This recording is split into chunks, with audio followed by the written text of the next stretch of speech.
Santo, Santo é o Senhor Deus eterno. Te rendemos graças nesta tarde. Muito obrigado pelo seu favor que tem alcançado nossas vidas dia após dia. Querido eterno Deus Pai nos céus, consagramos a este momento em suas santas mãos, pedindo a sua manifestação, o seu ensinamento por meio da sua palavra. Desde que a sua palavra, Pai, possa transformar nossas mentes, purificar nossos corações e colocar o desejo de sempre te obedecermos.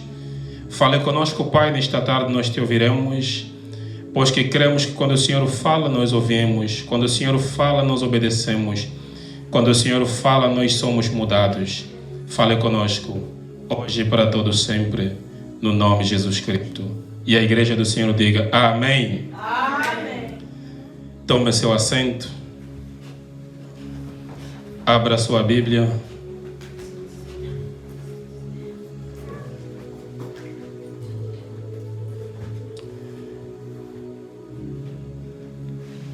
Todos podem entender português? Ou precisamos de intérprete? Ok. A nossa passagem encontra-se no livro de João,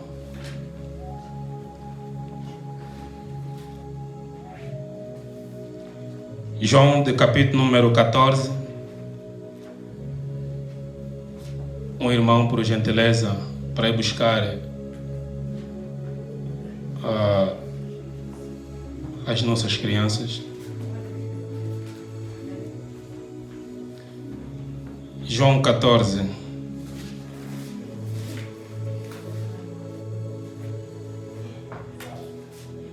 É uma passagem muito conhecida por todos nós, principalmente para os amantes da leitura. E eu quero falar com os irmãos sobre um tema que diz como ser amigo do Espírito Santo. Afinal de contas, estamos aqui por ele. E hoje vamos compreender a relação que existe Espírito Santo, Deus Pai e Deus Filho. João 14, no seu verso de número 1, o escritor começa a dizer assim: não deixem que seu coração fique aflito. Creiam em Deus, creiam também em mim. Na casa de meu pai há muitas moradas.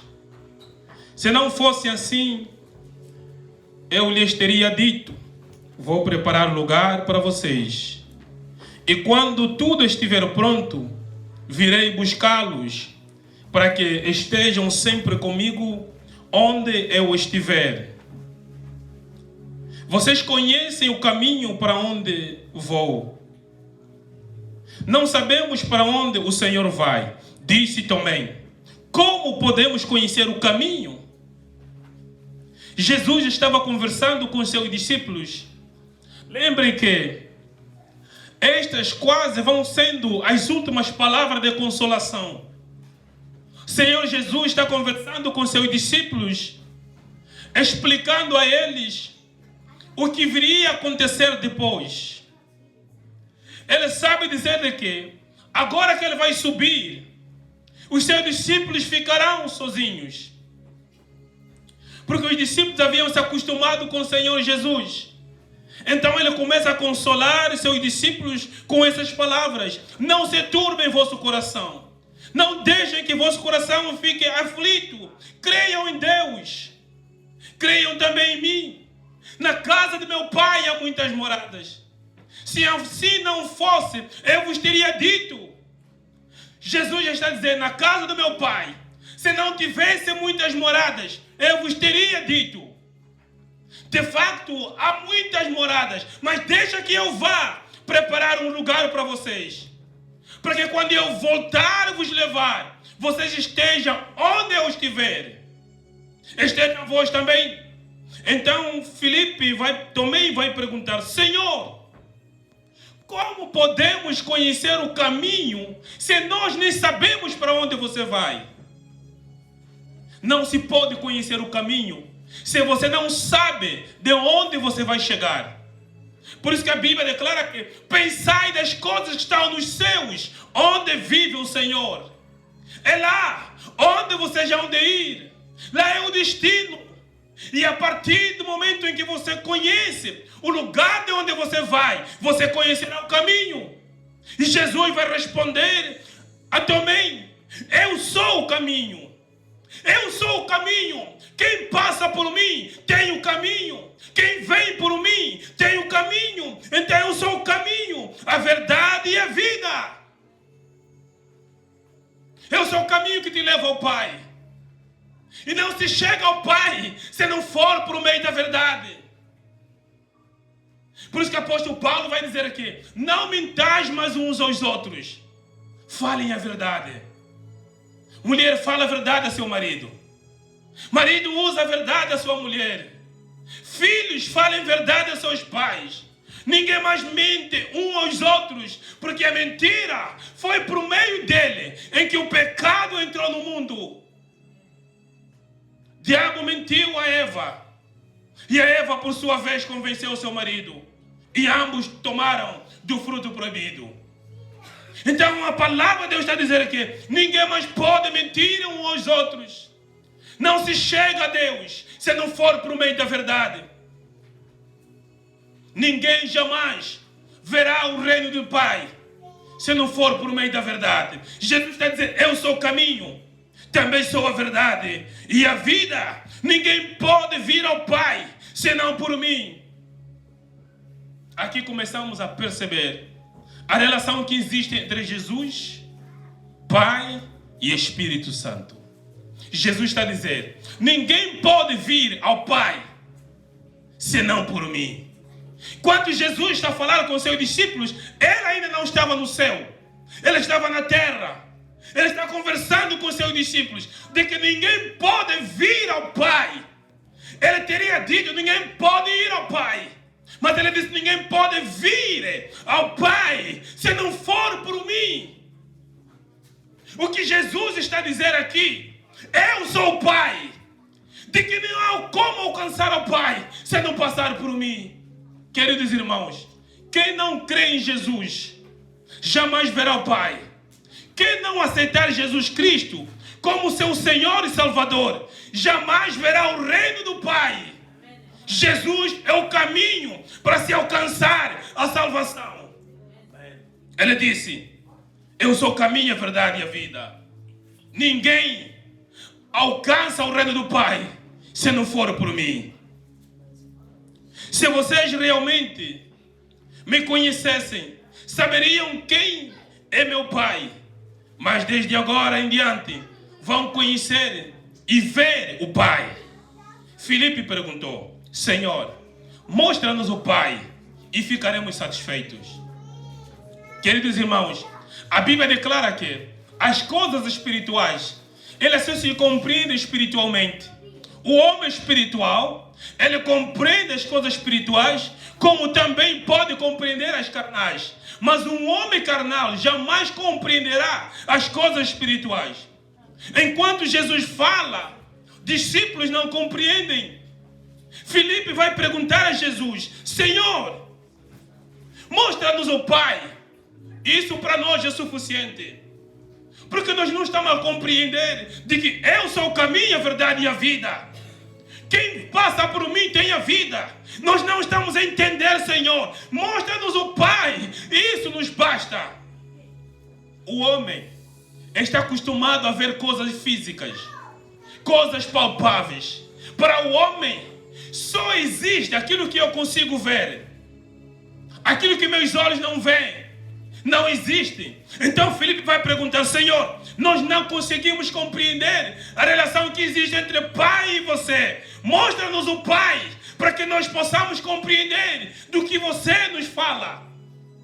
Jesus vai responder de forma muito triste: Filipe, estive com vocês todo esse tempo e você ainda não me tem conhecido quem eu sou. Jesus disse: Filipe, estive com vocês todo esse tempo. E você? Ele não disse vocês, porque a fé é individual. Um pode crer e o outro não crer. Ele disse: estive com vocês todo esse tempo, mas você até agora ainda não tem me conhecido. Quem vê a mim vê o Pai, porque eu e o Pai somos um. Somos um. Essa é a relação que existe entre o Pai e o Filho. Não existem duas pessoas diferentes. Pai e Filho e Espírito Santo são uma só pessoa. E hoje vamos compreender a relação que existe a Trindade. O que é a Trindade? A Trindade é a relação de um Deus em três. A manifestação do Deus em três dimensões. Eu quero vos mostrar um desenho, uma planta, para nós compreendermos a Trindade. Vamos ver aqui o Deus Pai Todo-Poderoso. À sua mão direita, a Bíblia declara que está o seu Filho intercedendo por nós. E desse lado está o Espírito Santo. Então nós vamos entender a relação que existe entre Deus Pai, Filho e Espírito Santo. Deus Pai, a Bíblia declara que é o Todo-Poderoso, o Criador dos céus e a terra. Ele era chamado como Adonai, o Senhor. Os nossos antepassados lhe conheceram como Adonai, o Senhor. Eles não lhe conheceram como Pai, eles lhe conheceram como Senhor. Que quando ele viesse, ele falava, fazia e as coisas aconteciam. Este era o relacionamento entre Deus e seu Pai. Era de Senhor. Então eles o chamavam em hebraico Adonai. E ele também era chamado como Elohim, que significa dizer Deus Criador. E esse Deus tem um nome. O seu nome é Jeová, que quer dizer o Eterno, o que é, o que era e o que há de vir. Hebreus 13:8. Jeová. E a partir de Jeová derivaram vários outros nomes. A Bíblia declara que enquanto Deus tira seu povo no Egito, Ele promete uma cidade onde há paz, onde há vida, onde há longanimidade, onde há amor, onde eles não trabalharam, mas podem viver e podem usufruir, que é Canaã. Mas para chegar à terra de Canaã, a Bíblia declara que houve um processo. Deus queria que o seu povo primeiro aprendesse dele, conhecesse a Deus que está a servir. Então Deus vai dizer, há dois caminhos. Existe um caminho próximo, o caminho da terra dos filisteus, onde Deus poderia ter levado o seu povo. Em uma semana, eles teriam chegado até a Canaã. Mas Deus disse, esse povo está há 430 anos, nunca me conheceu. Ele precisa me conhecer. Então Deus vai levar o seu povo a um caminho longo, onde eles vão ter que rodear todo o deserto até chegar a Canaã. E neste deserto eles vão conhecer quem é o seu Deus. A Bíblia declara que nesta caminhada, em cada etapa, eles vão conhecendo um atributo de Deus, um caráter de Deus. E em cada desses atributos, eles vão dando um nome específico a Deus. Repara que o nome do Senhor é Jeová. Quando o povo vai andar no deserto com Deus, eles percebem de que estão sem mantimento, eles não têm comida, eles vão murmurar. E a Bíblia declara que Moisés vai até o Senhor. Moisés vai dizer, Senhor, o seu povo murmura porque não tem comida. E Deus vai prometer alimento ao seu povo. Maná do céu cai, carne do céu cai, água sai da rocha. Quando eles viram isso, eles perceberam de que Ele não é só um Deus que promete e faz, mas como também um Deus que dá provisão. Então eles vão dar o nome Jeová Jireh, o Deus provedor, o Deus da provisão. Quando você ora, as coisas acontecem. Você diz que foi pelo Senhor. Então Ele é o Deus da provisão. Eles vão caminhando. A Bíblia declara que pela caminhada eles encontram inimigos.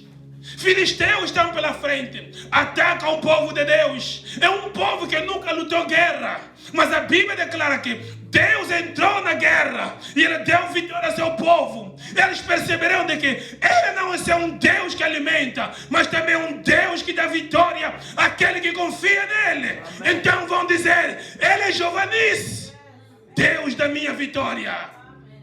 Estamos aqui por Ele. É por causa da sua vitória, da vitória que Ele nos deu. Foram várias dificuldades. Caminhada da África para aqui. Foram vários desafios. Mas o Deus da vitória, Ele nos trouxe a esse lugar. De janeiro a dezembro, foram muitos desafios. Mas o Deus da vitória, Ele nos trouxe até esse lugar. Ainda cremos no mesmo Deus que nós entraremos em 2026. Ele é Jeová Nissi. Este povo não parou. A Bíblia declara que eles continuaram a caminhar pelo deserto. Porque pelo deserto em que o Senhor lhes levou, Deus queria que o seu povo crescesse no deserto. Por isso, amado irmão, não despreze o deserto. Não murmura quando o Senhor te coloca no deserto. O deserto Deus usa como uma escola para te ensinar, para cresceres. Não se dá glória a Deus sem que você não perceba o que significa isso. A Bíblia diz que esse povo vai caminhando, mas pelo caminho do deserto eles blasfemam contra o Senhor. Eles pecaram contra Deus.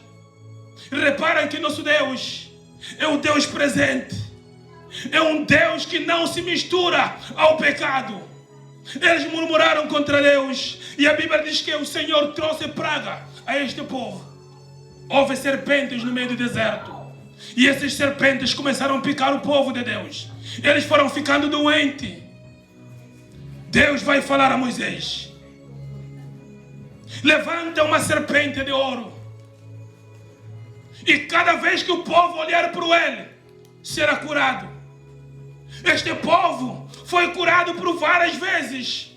Foi todas as vezes que era picado por uma cobra, olhava para aquela serpente levantada, eles eram curados. Aquela serpente simbolizava Jesus Cristo, queria ser crucificado, porque da cruz foi carregado todas as nossas dores, todas as nossas culpas, todas as nossas feridas, todo o nosso pecado foi carregado e crucificado naquele lugar. Então todas as vezes que o povo olhava para a cruz, eles recebiam a cura.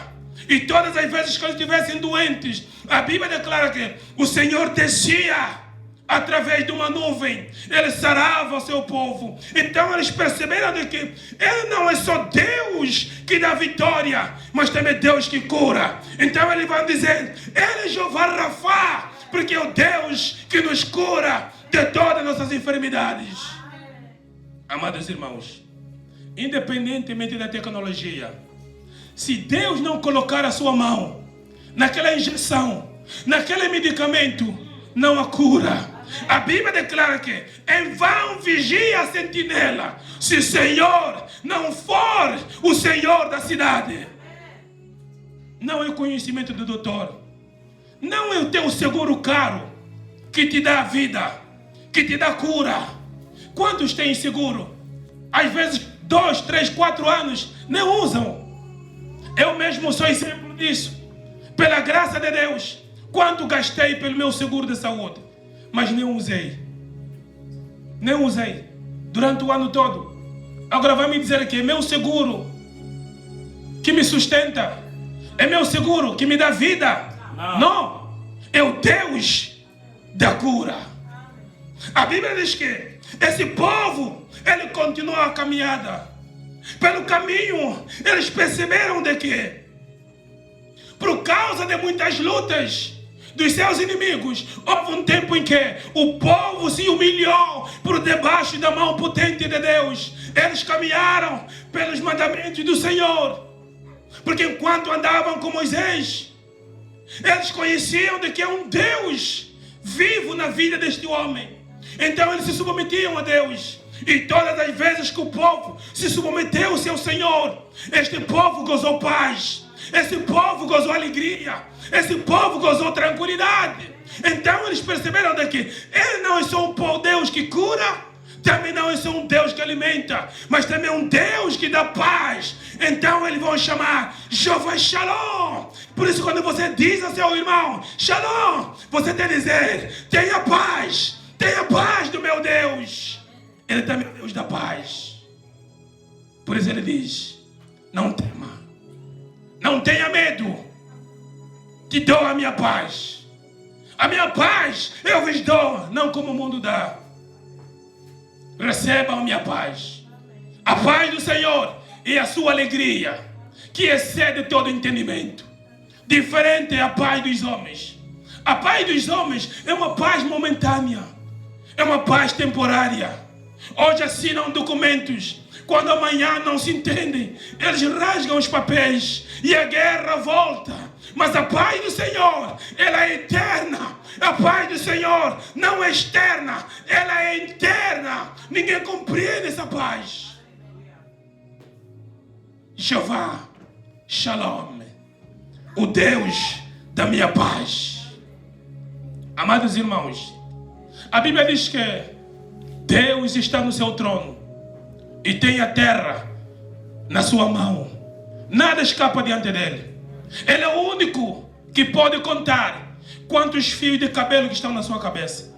É o único que faz saber com que, ou seja, é o único que sabe quantas folhas estão numa árvore. E toda folha que cai de uma árvore, Deus sabe. E é o único Deus que sonda nossos corações. Enquanto esse povo caminhava pelo deserto, ele murmurou várias vezes, blasfemou contra o Senhor. E a Bíblia diz que todas as vezes que esse povo murmurava contra o Senhor, Deus falava a Moisés: esse povo não murmura contra você, ele murmura contra mim.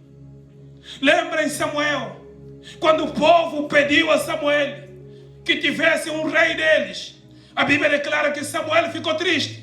E Deus apareceu a Samuel, disse: Samuel, não te preocupes, não é a ti que eles têm rejeitado, eles têm rejeitado a mim. Ele é um Deus que vê. Esse povo, eles perceberam de que tudo quanto eles faziam, todos os seus pecados estavam escondidos diante de Moisés, mas diante de Deus que vê todas as coisas, seus pecados estavam fora. Então Deus disse a Moisés: diga ao povo, tudo que eles fazem no culto, eu tenho visto, eu tenho ouvido. Então eles perceberam de que ele não é seu Deus que dá paz, mas também Deus que vê. Então eles vão lhe chamar de Jeová El Roi. Ele é o Deus que vê. Querido irmão, pode enganar seu povo, pode enganar seu pastor, pode enganar seus filhos, pode enganar sua esposa, pode enganar seu marido, mas você jamais enganará aquele Deus que vê todas as coisas. Jeová Elohim, Jeová Roi, ele é o Deus que vê todas as coisas. Este povo também percebeu de que o mesmo Deus que lhes leva no deserto é um Deus que não depende de ninguém. É um Deus que não consulta ninguém quando ele quer fazer uma coisa no seu povo. Ele é um Deus autossuficiente. Eles disseram que esse Deus, ele é um Deus autossuficiente. É um Deus que não depende de ninguém. Então eles vão dar um atributo ao Senhor. Vão dizer: ele é Jeová, El Shaddai. Ele é Deus Todo-Poderoso, o Deus suficiente, que não depende de ninguém. É um Deus que não tem conselheiro. Ele mesmo é o conselheiro de si mesmo. Jeová, El Shaddai. A Bíblia declara que esse povo, enquanto caminham com o Senhor, eles perceberam de que é um Deus que não gosta do pecado.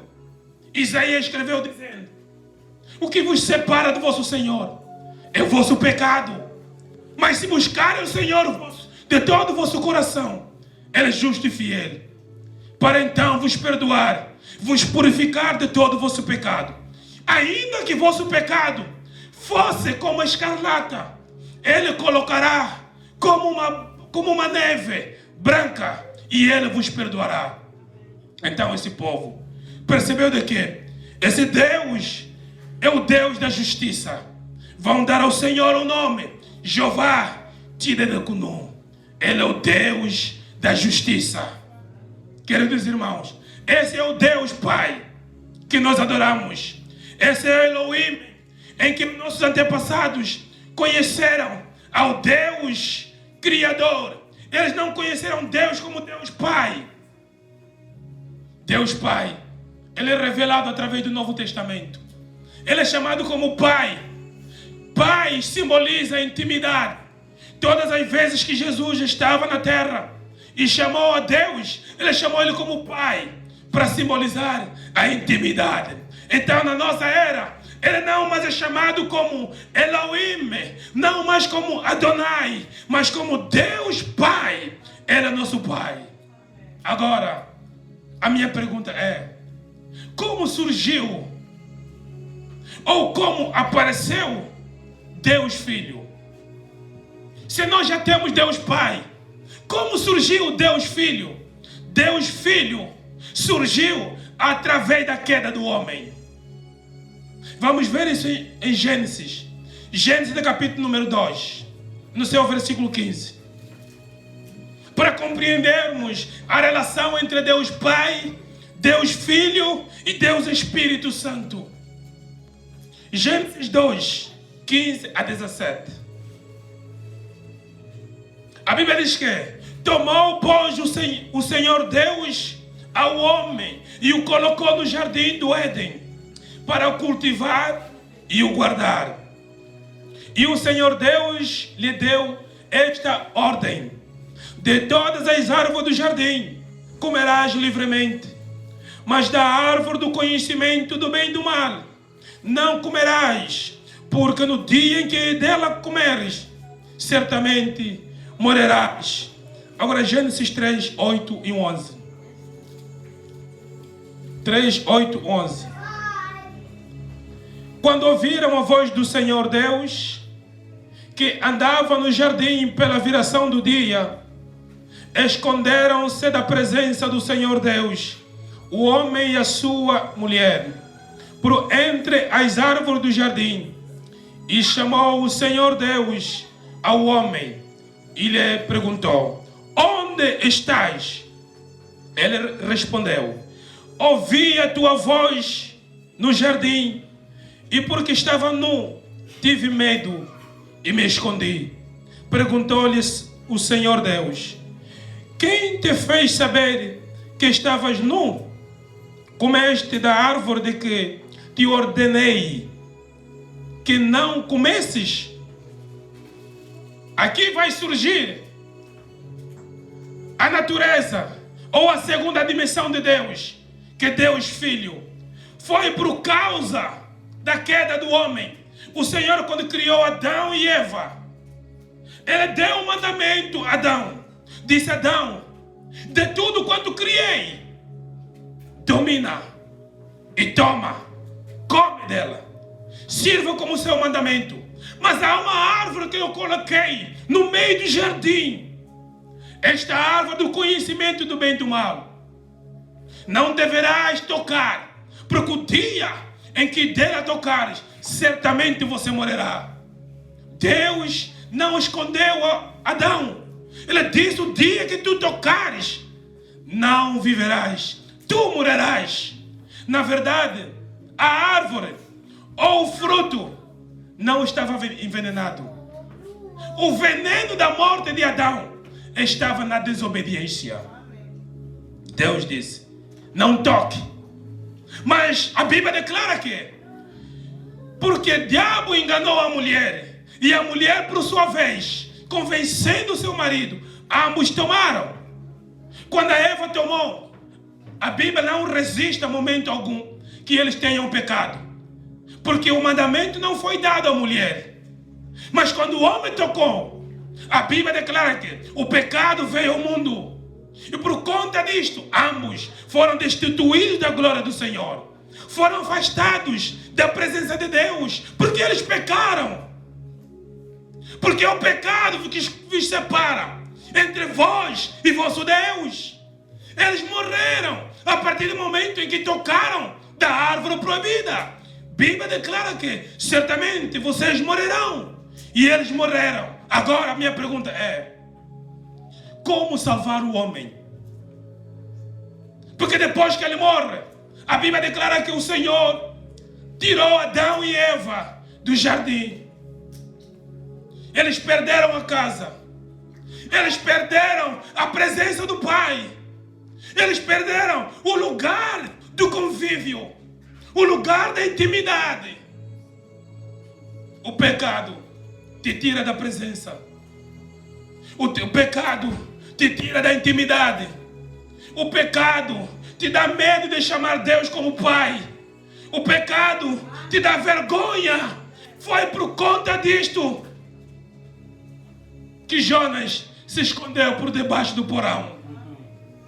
O pecado te dá sono.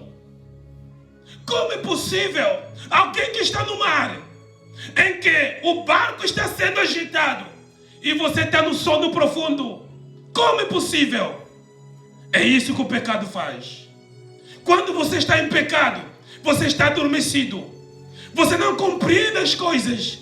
Você pensa que as coisas estão bem quando você não está bem. O pecado te cega. O pecado te traz a escuridão. Agora, como salvar o homem? Como trazer o homem de volta ao jardim? Deus usou o próprio homem para salvar o homem. Mas esse homem não foi suficiente para salvar o homem igual. A Bíblia declara que Deus enviou profetas. Deus enviou juízes. Deus enviou sacerdotes para salvar o homem. Mas todos esses não foram suficientes para salvar o homem. Então Deus teve que buscar o seu plano original. Como chegar à terra? Salmos 115, 16. A Bíblia declara que Deus criou os céus dos céus como sua morada. O terceiro céu é a morada do Senhor. Mas a terra Ele deu aos homens. Em Gênesis a Bíblia declara que depois que Deus criou os céus e a terra, Ele criou o homem que é Adão. Pegou nas chaves da terra, Ele entregou na mão de Adão. Disse: Adão, domina a terra. Tome a terra. E Deus é tão justo que não pode violar a sua palavra. Deus é tão justo que não pode violar a sua palavra. A Bíblia declara que eis que eu coloquei a minha palavra acima do meu nome para velar a minha palavra. Eu velo para cumprir a minha palavra. Ele já deu a terra ao homem. Como agora chegar à terra para salvar o homem? Aí vem a aparição do Filho. Deus, na sua eternidade, elabora um plano original para salvar o homem. Porque homem igual não pode salvar o homem. Porque todas as vezes que o Senhor mandava um homem, ele falhava. Deus mandou profetas, eles falharam. Mandou juízes, falharam. Mandou profetas, mandou pastores, eles falharam. E agora, como salvar o homem? Só tem que ser alguém que está acima do homem. Quem é? É Deus. E Deus Todo-Poderoso não pode descer à terra para salvar o homem, porque Ele é eterno.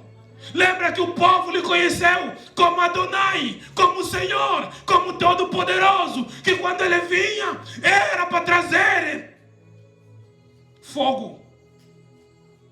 Quando Ele aparecia, Ele vinha com fogo e o povo tinha medo dele. Por isso que o povo lá no deserto vai pedir a Moisés: Moisés, diga ao Senhor, não fale conosco. Fala você conosco e nós te obedeceremos em tudo. Porque não há um homem que é capaz de ouvir a Deus, ver Deus e permanecer em vida. Eles não tinham relação de pai. A relação que você e eu hoje temos. A relação que você e eu hoje temos. Hoje podemos chegar ao Santo dos Santos clamar: Pai, Abba, e Ele vai responder. Não é necessário mais profeta. Queridos irmãos, parem com essas brincadeiras de serem toda hora enganados pelos profetas. A Bíblia declara que, a partir de João Batista, profeta, terminou a linhagem de profeta. Todos agora se podem chegar ao Senhor. Era por meio de profetas que Deus falava com o seu povo. Mas Ele vai dizer, a partir de João Batista, terminou a linhagem de profetas.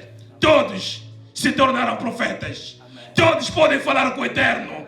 Todos podem falar com o Pai, sem intervenção de ninguém. Você não precisa do seu pastor para falar com seu Deus. Bastar colocar os seus joelhos no chão e usar a tua fé. Fala com Deus. Sem fé é impossível agradar a Ele. Como salvar o homem? O homem pecou. E a Bíblia, em Romanos 6, 23, a Bíblia declara que, aliás, 3, 23 e 26 declara que o homem, quando pecou, foi afastado da glória do Senhor. Todos pecaram, estão destituídos da glória do Pai. Através do pecado, fomos afastados. Já ninguém tem acesso ao Senhor. Agora, como trazer o homem de volta? Como trazer o homem ao jardim? O que é o jardim? Jardim é a casa do encontro. Jardim é o lugar da intimidade. Jardim é o lugar do deleite. Jardim é o lugar da criação. Jardim é onde você e eu, o Senhor, nos encontrou. Como trazer o homem de volta? Se todos falharam. Aí a Bíblia declara que Deus, Ele vela para cumprir a sua palavra. Uma vez que deu a terra nas mãos do homem, Ele não pode invadir a terra para poder salvar o homem. Agora, o homem está em pecado. Como o homem pode dar acesso a Deus para Deus operar na terra? Se ele está em pecado, Deus teve que elaborar um plano original. Isaías 9:6. Se alguém encontrou, pode abrir. Pode ler. O homem está em pecado. A Bíblia declara em Isaías 6:8: quem enviarei? Quem irá por nós? Não há um homem suficiente para salvar o homem igual. A quem enviaremos? Quem irá por nós? Há uma voz que soou: eis-me aqui, envia-me a mim. Em Isaías 9:6, a Bíblia declara que aí o Senhor vai então colocar o seu plano original para poder salvar o homem do seu pecado. Isaías 9:6. Pois um menino nos nasceu, um filho nos foi dado, o governo estará sobre seus ombros, e ele será chamado de maravilhoso conselheiro, Deus poderoso, Pai eterno e príncipe da paz. Como Deus vai vir à terra para salvar o homem, se Ele é todo poderoso? Quando Ele aparece, Ele vem com fogo. Quando Ele aparece, Ele vem com a nuvem. Ele estremece a terra. Como vai vir para salvar o homem? Então Ele vai ter que descarregar toda a sua glória, todo o seu poder lá no céu, para se fazer uma criança. Porque a Bíblia declara em João 10:9-10 de que eu sou a porta. Quem passar por mim tem a vida. Ninguém pode vir nessa terra se não passar pela porta. Quem é a porta? A porta é Jesus. Ninguém pode vir a este planeta Terra. Nem um ser humano pode nascer nessa terra se não passar pela porta. A porta é a mulher. A porta é a mulher. Todo ser humano que está nessa terra que não tenha passado pela mulher é salteador, é ladrão, como Satanás. Ele não saiu da mulher. Ele não foi nascido. Por isso que ele passou pela janela. Mas Jesus disse: eu vou passar pela porta, porque eu sou a porta. Então ele vai nascer. A Bíblia declara que pós o menino nos nasceu, Deus vai mandar o seu anjo, Gabriel, para anunciar o seu nascimento. Como um Deus grande pode nascer? Só se reduzindo, deixando toda a sua glória. Você só é o homem ou a mulher que és hoje, é porque você se desvaziou, se reduziste, tiraste todo orgulho, toda arrogância. Agora você se tornou um homem e uma mulher que as pessoas olham e têm orgulho por ele. É preciso se reduzir, se descarregar e tornar-se como um menino. Jesus disse: ninguém verá o reino do meu Pai se não for como uma dessas crianças. Deus teve que se reduzir como uma criança para trazer o homem do reino em que ele havia se perdido. A Bíblia declara que então um anjo vai anunciar o nascimento do Deus Todo-Poderoso para ser filho.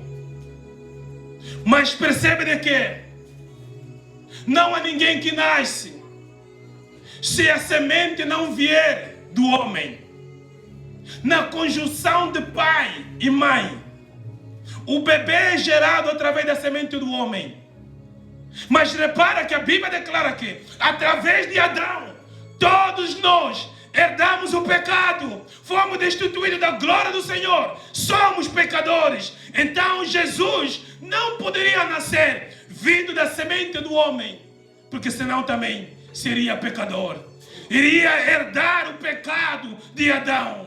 Você pode nascer perfeito, mas por herança você é pecador. Por isso que Deus não permitiu que o seu filho nascesse da semente de José. Ele fez o inverso. A semente que vai gerar o meu filho virá da mulher. Uma mulher virgem, uma mulher pura. E a Maria pergunta: Senhor, como isso vai acontecer? Ele disse: só preciso da sua pureza, da sua santidade. A minha sombra vai te cobrir e gerará um filho dentro da sua barriga. A Bíblia declara que nasceu um menino. Menino nasceu. Nos nasceu um menino. Mas um filho nos foi dado. O menino é Jesus. Menino não pode salvar ninguém. Mas é através do menino que Deus se revelou. Um menino nos nasceu, mas um filho nos deu. Quem filho? Cristo. O filho é Cristo. O filho é Messias. O filho é Salvador. O filho é Deus que se reduziu para menino. Deus não poderia entrar nessa terra se não for por meio do menino. Então temos um menino e temos um filho. Temos o menino Jesus e temos o filho Cristo. Por isso ele é chamado Jesus Cristo. Ele é Jesus Cristo, porque é menino que nos nasceu para vir o Cristo. Quando o menino cresceu, a glória do Pai se apoderou nele. Aí veio Cristo para salvar o homem do seu pecado. Queridos irmãos, a Bíblia declara que ele será chamado como maravilhoso conselheiro, Deus poderoso, Pai eterno e príncipe da paz. Quem é esse? Jesus. Esse é Jesus. E eu tenho uma novidade para vocês. Que quando chegarmos nos céus, nós não vamos encontrar Deus Pai. Nós não vamos encontrar Deus Filho. Não vamos encontrar Deus Espírito Santo. Todos esses três nós vamos nos encontrar em Jesus. Em Jesus Cristo. Jesus é o Pai. Jesus é o Filho. Jesus é o Espírito Santo. O menino vos nasceu e um filho vos foi dado. E ele será chamado como Príncipe da Paz. Aleluia. Então a Bíblia declara que enquanto Jesus está na terra, ele agora tem que cumprir o propósito da eternidade de salvar o homem do seu pecado. Ele tem que morrer para depois salvar. Ou seja, tem que morrer, ressuscitar e garantir a eternidade do homem. Mas a Bíblia declara que quando esse processo se cumpriu, ele agora está para subir, para voltar a seu lugar original, ao topo, como Deus Pai. Agora, nós voltamos na passagem que lemos. João 14. Ele aqui está consolando os seus discípulos. Não deixem que seus corações fiquem aflitos. Não se perturbem em vosso coração. Crede em Deus, crede também em mim. Porque na casa do meu Pai há muitas moradas. Jesus vai dizer a seu povo: é importante que eu vá. Quando eu estiver lá, eu rogarei ao meu Pai para que Ele vos dê outro Consolador, outro encorajador, o Espírito Santo. Jesus estava a dizer aos seus discípulos: se eu permanecer convosco nesse corpo, eu não poderei me manifestar em todo lugar. Eu estarei preso neste corpo. É importante que eu vá, volte ao lugar original, com meu poder, e eu voltar. Então estarei em todo lugar onde o meu nome for clamado. Por isso, Jesus não só está aqui na igreja. Jesus está na tua casa. Jesus está no teu trabalho. Jesus está no teu carro. Jesus está em todo lugar onde você lhe convidar. Clama a mim, eu responderei-te-ei, anunciar-te-ei a minha eternidade, a minha graça, o meu favor. Jesus agora, ele volta ao seu lugar original. E a Bíblia declara que eu procurei pela terra um homem, uma mulher que tivesse disponível, que através dela ou dele eu usasse de misericórdia e salvasse a terra. Como Deus age na terra? Por intermédio de nossas orações. Agora, Deus tem acesso à terra, independentemente de ser o dono da terra, o Criador. Mas para tomar a terra, ele precisou da permissão e precisou passar pela porta direita. Agora ele tem acesso, porque ele tem o corpo da terra que lhe dá acesso à terra. Mas a Bíblia declara que quando ele sobe com o mesmo corpo, mas um corpo glorificado. Mas agora para ele voltar, como Deus é Espírito, ele precisa do convite do homem. Ele vai dizer aos seus discípulos: voltem em Jerusalém, estejam lá, esperando a promessa do meu Pai, que desde a eternidade vos tem prometido. A Bíblia declara que quando os discípulos voltam para Jerusalém, eles não voltaram para ir dormir, eles não voltaram para ir festejar, eles não voltaram para ficar nas conversas. Eles voltaram, se concentraram no tabernáculo e ali começaram a clamar. Eles começaram a orar, porque eles perceberam de que as promessas espirituais, eles se conseguem espiritualmente. E o que é espiritual? A tua oração. A oração espiritual. Enquanto os discípulos oravam, a Bíblia declara que a promessa veio. O Espírito Santo de Deus desceu. Ele agora pode estar em todo lugar. Jesus disse: quando ele vier, ele não falará de si mesmo, falará de mim, porque de mim ele vai receber tudo que ele falar de vocês, falar sobre vocês, será meu. Aqui existe a Trindade. A Trindade é uma união entre Pai, Filho e Espírito Santo. Quem Pai? Pai é o Adonai, o Senhor Todo-Poderoso, o Criador do céu e a terra. Quem é o Filho? O Filho é o caminho da qual o Pai usou para salvar o homem do seu pecado. Quem é o Espírito Santo? Espírito Santo é o executador das promessas do Pai. O Espírito Santo é o Deus presente e invisível de Deus. Ou seja, Espírito Santo é a presença de Deus e invisível, mas visível a seus efeitos. Ele está aqui entre nós. Você não pode ver com os seus olhos, mas você pode ver através dos seus efeitos. Quando nós orarmos, a glória que vai manifestar aqui, você verá o Espírito Santo de Deus através dos efeitos, aquilo que Ele vai fazer. Quando Ele te cura, Ele restaura, você consegue lhe ver. Mas com os olhos nus, você não lhe vê. Mas não significa dizer que Ele não está presente. Ele está presente. Quem é Deus Filho? Deus Filho, Ele é o administrador. Ele é o administrador das coisas do Pai. Deus Filho, Ele é o herdeiro, é o dono legal das coisas do Pai. Então nós temos um Deus que se manifesta em 3 dimensões diferentes. Mas Ele é o mesmo Deus. 1 de João, no seu capítulo número 5, 7, nos explica isso claramente. Ele disse que 3 são que testemunham no céu: Deus Pai, a Palavra e Espírito Santo.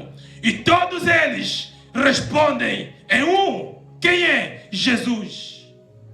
Jesus é o Deus Pai, Deus Filho e Deus Espírito Santo. O nosso tema é como ser amigo do Espírito Santo. Eu não poderia dizer como ser amigo do Espírito Santo sem que antes você compreendesse esta trilogia, sem que você antes compreendesse essa trindade. Porque você não vai ter relacionamento com o Espírito Santo se você não compreender como o Espírito Santo funciona. Quem é o Espírito Santo? Como funciona esta trindade? Deus Pai não fala de si mesmo. Ele glorifica e testemunha do Filho. E o Filho não fala de si mesmo. Ele testifica do Pai. E o Filho, quem lhe testifica é o Espírito Santo de Deus. Agora, como ser amigo do Espírito Santo? Queridos irmãos, primeiro ponto, como ser amigo do Espírito Santo? Você deve conhecer e reconhecer a sua existência. João 1, 9, 11. Vamos ler João 1, 9, 11. Como ser amigo do Espírito Santo? Uma vez que já sabemos que Espírito Santo é Jesus, Jesus é Deus, então nós já temos uma ideia de que quando eu oro, eu clamo a presença do Espírito Santo, significa dizer que eu estou a clamar a Jesus, eu estou a clamar a Deus Pai. Porque às vezes ficamos confusos, não sabemos que quando é Espírito Santo, quando é Jesus, quando é Deus Pai, fazemos toda uma mistura pensando que são 3 pessoas diferentes, quando são uma pessoa em manifestação de 3 formas diferentes. João 1, 9 a 11. Se alguém encontrou, pode ler por gentileza. Mais tarde veio aquele que é a verdadeira luz para brilhar sobre todo o ser humano. Esteve neste mundo que foi criado por ele, mas não o conheceram. Veio para o seu povo e os seus não o receberam. Aleluia! Como ser amigo do Espírito Santo? Primeiro, você deve conhecer Ele. Agora que você conhece quem Ele é, você precisa reconhecer sua existência. Aquele que era a verdadeira luz, que ilumina a todos, estava chegando ao mundo. Quem é esse? Jesus. Veio ao mundo que Ele criou, mas o mundo não o reconheceu.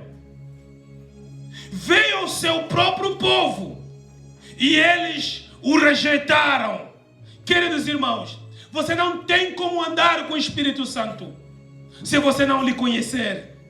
E se você não lhe reconhecer. Muitos acham que o Espírito Santo é uma coisa. Ele não é uma coisa. Ele não é um vento que sopra. Espírito Santo é pessoa. Espírito Santo é Deus. Espírito Santo é Jesus. Se você não conhecer e reconhecer a sua existência, você não terá como andar com Ele. E não terá como Ele se manifestar na sua vida. Por isso que muitos, quando uns estão cheios, outros estão a olhar e a pensar que Ele está a fazer teatro. Não! Ele está cheio dele, porque Ele reconheceu quem é Ele. A Bíblia declara que se guardar a minha palavra, eu e o Pai viremos e faremos em você nossa morada. Se reconhecer. Espírito Santo é real. Ele é Deus. Hebreus 11:6. Hebreus 11:6.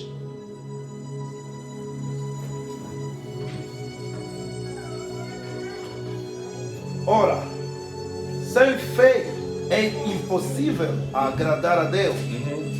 É necessário que quem se aproximar dele creia que ele existe e que recompensa os que sinceramente o buscam. Aleluia! Não tem como andar com o Espírito Santo se você não crer, se você não conhecer, nem reconhecer a sua existência. Hebreus está a dizer, sem fé é impossível agradar a Deus. Quem deseja se aproximar dele, não é obrigatório. Quem deseja, quem quer, isso é voluntário. Quem deseja se achegar a ele, quer ser seu amigo, primeira coisa que precisa ter em mente é crer que Ele existe. Ele existe. Ele está conosco. Ele está comigo. A Bíblia em João declara que eis que enviarei o meu Espírito. Ele estará com vocês. E estará em vocês e sobre vocês. Ele existe. Você precisa crer que Ele existe. E Ele recompensa a todos que lhe buscam com fé. A todos quanto buscam o Senhor, Ele recompensa. Aleluia. Segundo ponto, como ser amigo do Espírito Santo? Como andar com Ele? Deve confiar ou crer nele. Segundo ponto, você deve confiar nele ou crer nele. Você sabe que Ele existe, mas não confias nele. Como pode andar com alguém que você não confia? Amós 3:3 diz que não é possível que duas pessoas podem andar juntos quando eles não estiverem de acordo. Se você não tiver acordo com Ele, como andar com o Espírito Santo? Se você não crê nele, se você não confiar nele, você não terá como andar com Ele. João 1:12, onde lemos, a Bíblia declara que Ele veio para os céus. João 1:12. Mas a todos que creram nele e o aceitaram, Ele deu o direito de se tornarem filhos de Deus. Você precisa crer nele e confiar nele. Romanos 10:8-11 também declara a mesma coisa. Se com a tua boca você confessares que Jesus Cristo é o Senhor e do teu coração você crer que Deus Pai ressuscitou Jesus dentre dos mortos, você é salvo. Por que nós confessamos? Quando nós confessamos, nós cremos que Ele é o Senhor. Quando você confessa, você reconhece a sua existência. E quando você crê, você confia nele. Para terminar, terceiro ponto. Como ser amigo do Espírito Santo? Como andar com Ele? Deve obedecê-lo ou amar ao Senhor Espírito Santo. Deve obedecê-lo. João 14, 21, 24. Vamos já terminar. Como andar com o Espírito Santo. João 14, 21, 24. Aqueles que aceitam meus mandamentos e lhes obedecem são os que me amam. E porque me amam, serão amados por meu Pai. E eu também os amarei e me revelarei a cada um deles. Judas, não os Iscariotes, disse: por que o Senhor vai se revelar somente a nós e não ao mundo em geral? Jesus respondeu: quem me ama faz o que eu ordeno. Meu Pai o amará e nós viremos para morar nele. Quem não me ama não me obedece. E lembrem-se, estas palavras não são minhas, elas vêm do Pai que me enviou. Aleluia! Quem obedece a Deus ama ao Senhor. E uma vez que você ama o Senhor, o Pai e o Filho virão se manifestar dentro de ti. Queridos irmãos, não há como o Espírito Santo se manifestar na sua vida, na sua casa, no seu ministério, se você não obedecer a sua palavra. Às vezes oramos muito, pedindo ao Senhor a sua manifestação. Como vai se manifestar se você não obedece a sua palavra? Ele vela para cumprir a sua palavra. Queres manifestação de Deus? Obedeça a sua palavra. Submeta-se à palavra dele. Aleluia. Amém. Amados irmãos, não existe outro milagre. Não existe magia. Não existe outro mistério para Deus se manifestar no seio da sua igreja, no seio do seu povo, na sua nação, na sua geração, se não for por meio da obediência à palavra do Senhor, se não for por meio do reconhecimento à presença do Senhor na sua vida. Coloca-se em pé e vamos orar. Se você meter em prática essas 3 coisas que aprendeu, hoje mesmo você começará a viver a manifestação do poder de Deus na sua vida.